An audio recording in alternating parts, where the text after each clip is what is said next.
قلت الشيعة، علماء الشيعة في الجملة تجدهم متواضعين، ما عندهم هذا القصور ولا ما هذا الفرفشة وهذا المجاملة وهذا الالتصاق الكبير بالمذهب، عندهم التصاق بالعامة بالناس.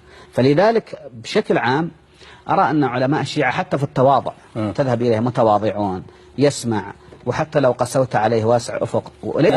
التيار السلفي فقط ترى هو الذي فيه نفور، فهمت قصدي؟ فيه نفور، يعني يكاد يضربك إذا سألت 3 أسئلة وراء بعض يعني ينفر منك.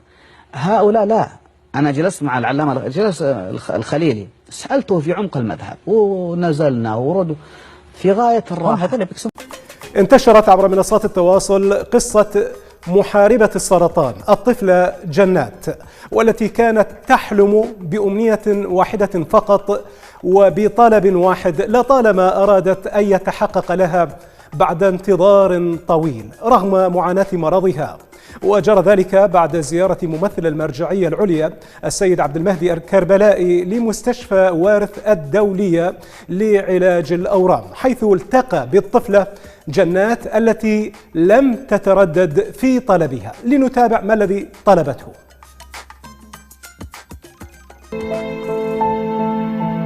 أمنيتي أن أشوف سيد علي السيستاني وأشكر منه.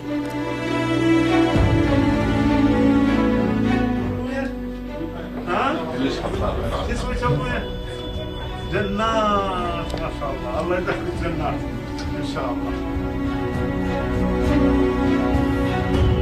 شو شاطره ابنتي؟ مهندسه او طبيبه؟ أشكر منك، ربي يحفظك ويطول بعمرك، وأريدك توصل شكري للسيد علي السيستاني، ربي يحفظه ويطول بعمره. ممنون ابويا، خذ انت ابويا. ليش تشكرين من السيد علي السيستاني؟ لأنه هو سوى المستشفى تعالجني. ليش تبغى تبعتي له السلام للسيد علي السيستاني؟ أنا أمنيتي إني أشوفه. إذن قالت بصريح العبارة أمنيتي أشوفه.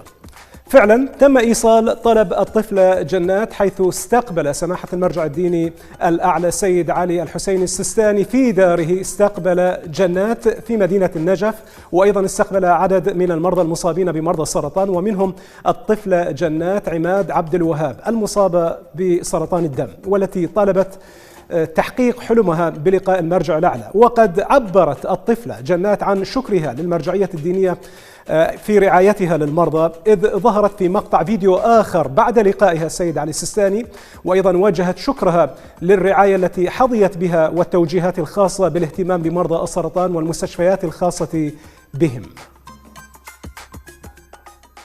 قلت له أنا أشكر منك على هاي المبادرة الحلوة، لأنك سويت هاي المستشفى، وهاي المستشفى تعالجني مجاني، والناس الطيبين اللي جاي يشتغلون بهاي المستشفى ربي يحفظهم ويطول أعمارهم.